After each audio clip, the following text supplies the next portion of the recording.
Harihi Om Shri Gurubhyo Namaha. These shlokas are recorded by separating the stanza word by word for easy learning. Please share your feedback in the comment. Kindly subscribe and share to others. Om Namo Bhagavate Vasudevaya. Om Namo Narayanaya. Simple meaning of Dashakam 52, Sloka 10.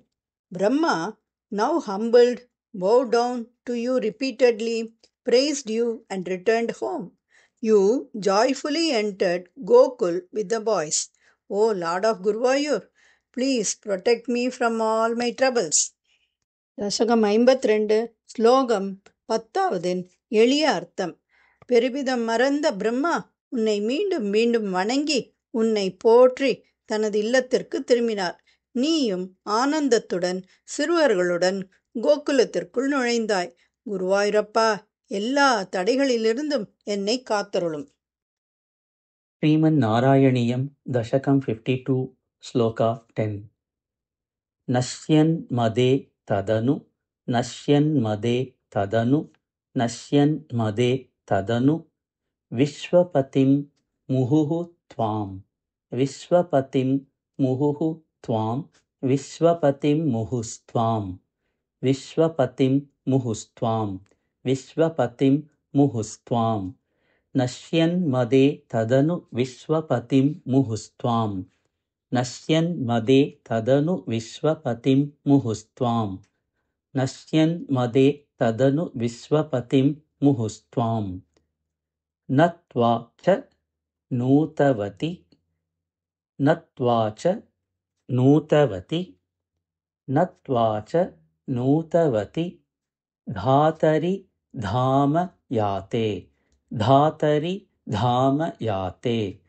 धातरि धाम याते नत्वा च नूतवति धातरि धाम याते नत्वा च नूतवति धातरि धाम याते नत्वा च नूतवति धातरि धाम याते नश्यन्मदे तदनु विश्वपतिं मुहुस्त्वां नत्वा च नूतवति धातरि धाम याते नश्यन्मदे तदनु विश्वपतिं मुहुस्त्वां नत्वा च नूतवति धातरि धाम याते नश्यन्मदे तदनु विश्वपतिं मुहुस्त्वां नत्वा च नूतवति धातरि धाम याते पोतैः समं प्रमुदितैः पोतैः समं प्रमुदितैः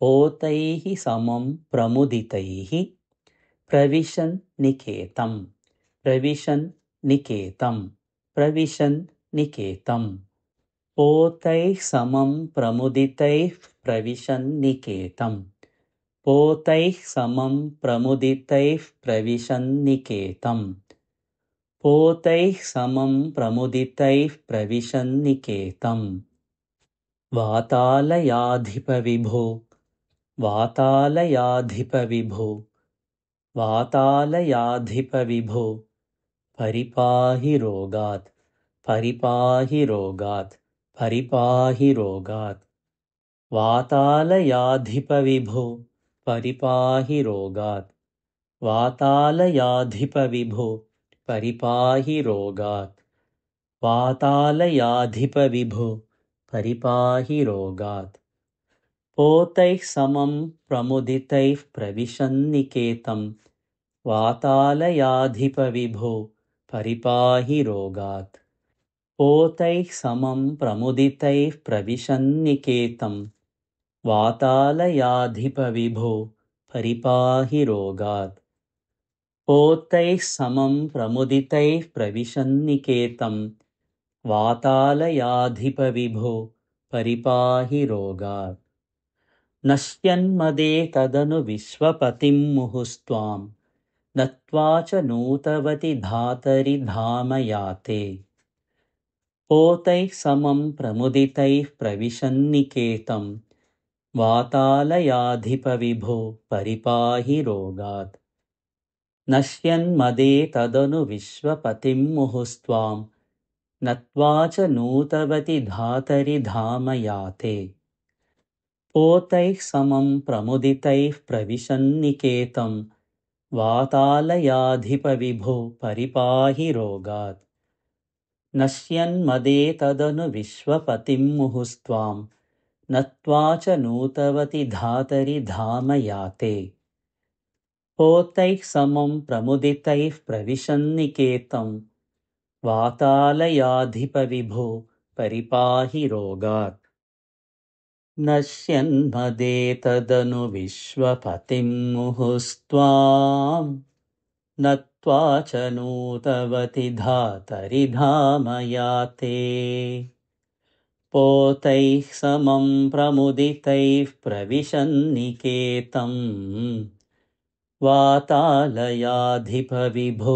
परिपाहि रोगात् नश्यन्मदे तदनु विश्वपतिं मुहुस्त्वां नत्वा च नूतवति धातरि धाम याते